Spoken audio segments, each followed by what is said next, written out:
Ketua Umum Partai Golkar, Bahlil Lahadalia mengusulkan pilkada tidak langsung dalam RUU Politik dengan mekanisme pemilihan oleh DPRD yang dinilai lebih efisien dan juga selaras dengan upaya penataan regulasi politik secara menyeluruh.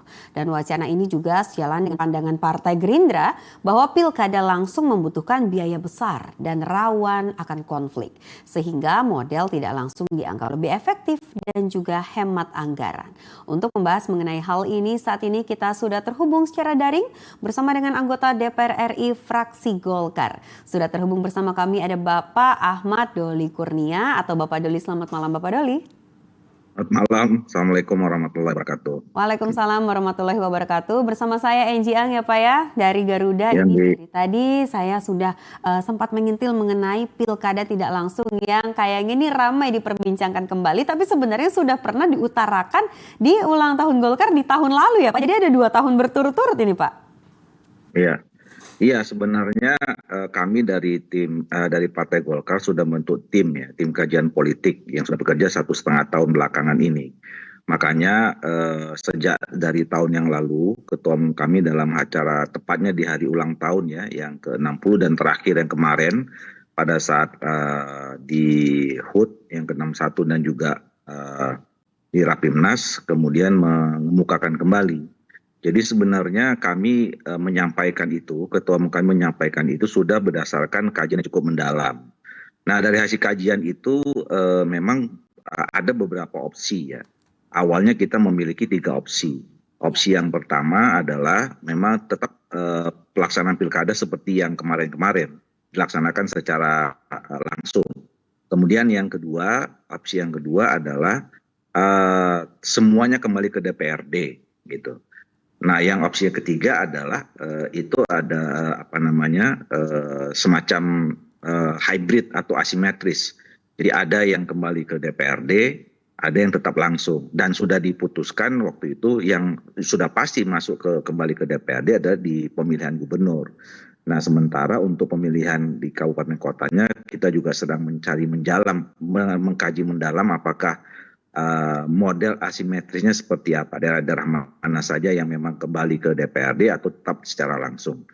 Nah, tapi dalam perjalanannya kami pada akhirnya menemukan ya hampir sudah pada kesimpulan memang mungkin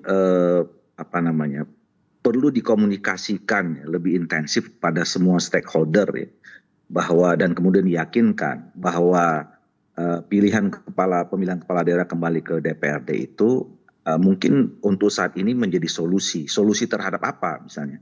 Pertama, kita bisa menilai bahwa dari penyelenggaraan pelaksanaan pilkada selama ini memang relatif cukup mahal. Nah, yang mahal itu sebetulnya kalau hanya sebatas mahal penyelenggaraan formalnya saja, itu mungkin masih bisa kita perlu tolerir.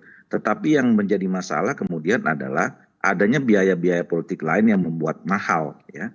Nah, ini yang kemudian pada akhirnya dalam tanda petik menyandra para kepala daerah atau bahkan calon kepala daerah yang walaupun yang tidak menang itu tersandra dengan konsekuensi yang berkaitan dengan soal masalah modal politik. Makanya kemarin beberapa kali kita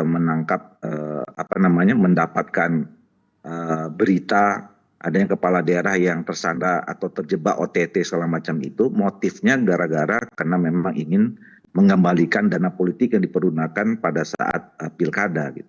Nah, ini kan sesuatu yang memprihatinkan. Itu yang pertama.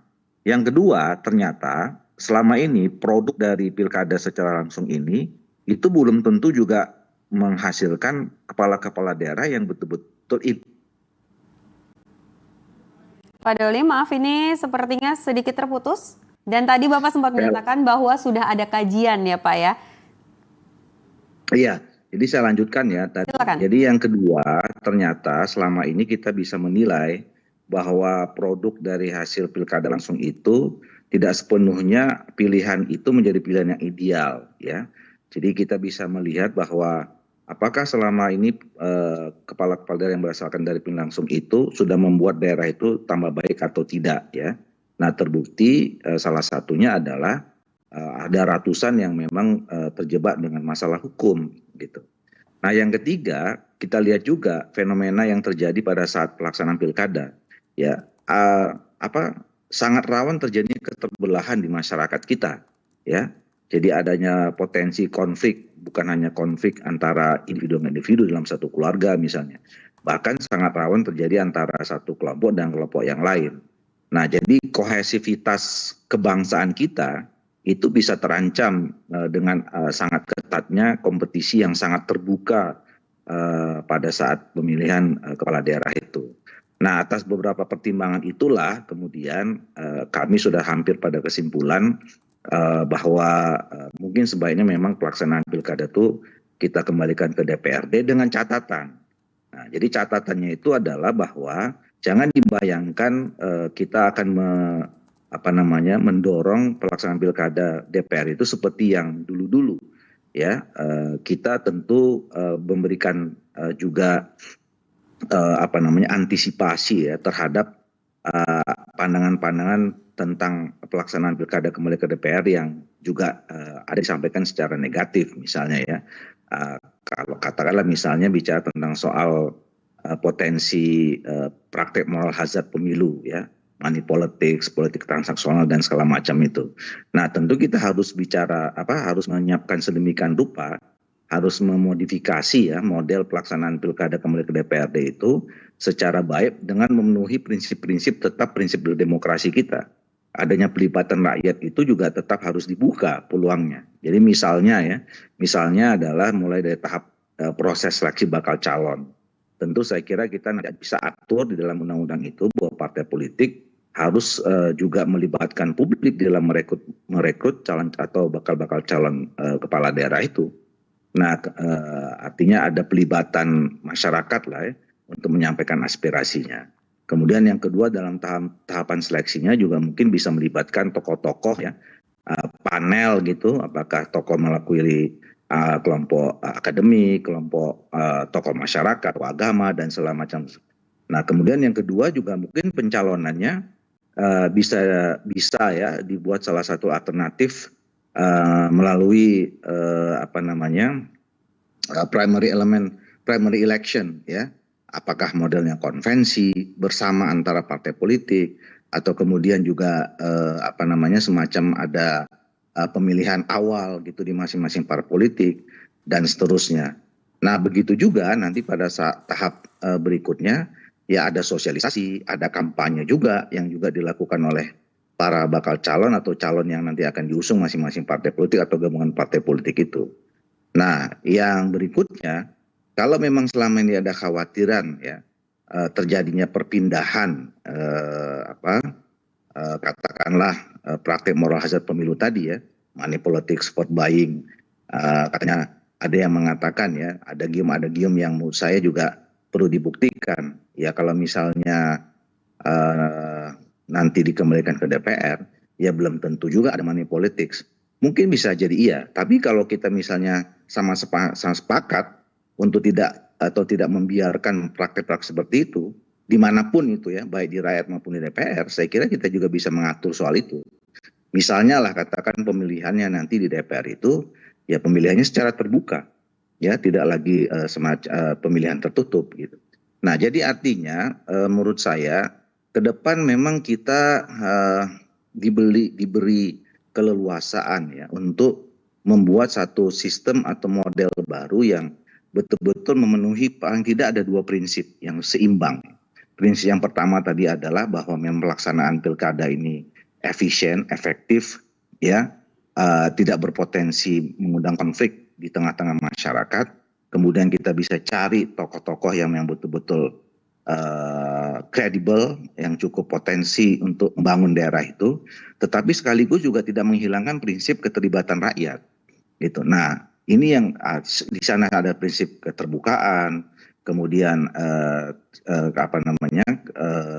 keterlibatan publik dan seterusnya. Ini yang nanti kemudian bisa kita rumuskan secara bersama ya, sistem yang paling terbaik itu walaupun basisnya adalah pemilihan di DPRD. Kira-kira begitu. Baik, Pak Doli, dari penjelasan Bapak tadi saya itu bisa menyimpulkan bahwa sebenarnya tujuannya baik ya Pak ya. Tapi kalau kita berangkat dari ongkos politik yang mahal dari segala aspek Pak. Tadi Bapak sempat menyebutkan bahwa ongkos politiknya saja begitu tinggi, tapi kualitas dari kepala daerahnya ini bisa dibilang dengan fakta-fakta banyak yang tertangkap OTT itu tidak bisa menjanjikan. Apakah nanti akan ada garansi Pak dengan ongkos politik yang mungkin bisa dipres lalu kualitas kepala daerah kita ini akan naik Pak? Ya mudah-mudahan. Jadi artinya kalau kemudian kita mulai mulai dengan pelibatan publik, artinya kan pandangan-pandangan yang luas dari masyarakat itu juga bisa kita tampung. Kemudian proses seleksinya juga kita bisa buat beberapa kali ya, baik itu melibatkan masyarakat maupun terjadi juga di dalam partai politik masing-masing atau sudah menjadi gabungan partai politik. Kemudian ada kompetisi juga nanti pada saat di DPR. Itu paling tidak ada setidaknya 3 kali minimal itu ada proses seleksi ya, yang dilakukan secara terbuka. Nah mudah-mudahan dengan ada proses seleksi yang berkali-kali itu dan juga melibatkan masyarakat atau rakyat itu, mudah-mudahan kita bisa mencari sosok kepala daerah yang cukup ideal gitu. Baik, nah dan sekarang ini sejauh ini bagaimana penerimaan dari rekan-rekan partai yang lain Pak? Saya baca di media itu ada yang setuju, ada yang tidak setuju juga karena perlu kajian ulang. Nah ini apakah transparansi ini bisa dirumuskan Pak dan bagaimana tidak merampas hak demokrasi kita sebagai rakyat ini Pak? Apalagi kalau dari tadi Bapak menjelaskan transparansi ini masih belum tahu nih Pak. Dilakukan secara terbuka atau agak tertutup, bagaimana kami nanti di sini bisa menerimanya Pak Doli? Ya itu, jadi tentu pada akhirnya ini kan terjadi kesepakatan politik ya, ada konsensus antar semua stakeholder. Tentu memang pada akhirnya adalah keputusan para pimpinan-pimpinan partai politik. Walaupun sebetulnya tentu kita harus juga mendengarkan aspirasi yang berkembang dari masyarakat. Itu tidak mungkin kita bisa pungkiri gitu ya.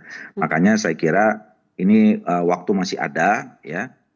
Tentu kami masing-masing partai politik, tadi saya juga jelaskan Golkar sudah melakukan kajian, ini pun juga nanti akan kami coba buka ya diskusi ini kepada publik, kepada masyarakat.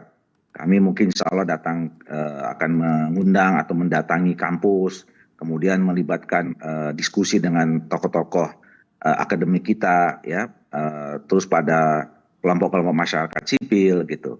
Nah sehingga nanti kemudian kita bisa menemukan solusi yang terbaik seperti apa. Intinya adalah tadi seperti yang Anggi bilang tadi bahwa prinsip demokrasi, pelibatan rakyat, prinsip keterbukaan itu juga tidak boleh kita hilangkan dalam proses pemilihan pemimpin-pemimpin kita di Indonesia ini.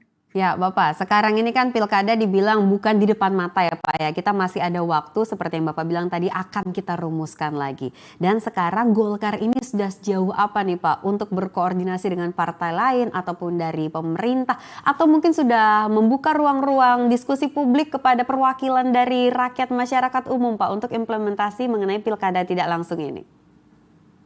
Iya, seperti yang saya katakan tadi dalam 1,5 tahun ini kan kami juga sudah melakukan kajian. Dan kajian itu juga kita juga menyerap ya berbagai masukan dari stakeholder, termasuk tadi saya katakan kita juga sudah melakukan diskusi, mengundang pakar, akademisi gitu ya pada kelompok masyarakat sipil.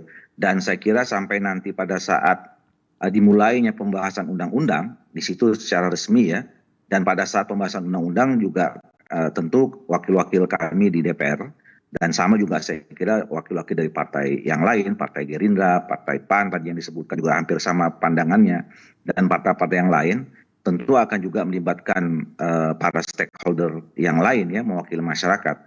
Tentu komunikasi dan serap aspirasi uji publik dari kelompok masyarakat tentu harus kita terus laksanakan sehingga memang nanti apapun pilihan model atau sistem yang kita itu juga merupakan sudah akumulasi dari semua aspirasi kepentingan atau stakeholder yang ada di masyarakat Indonesia kita.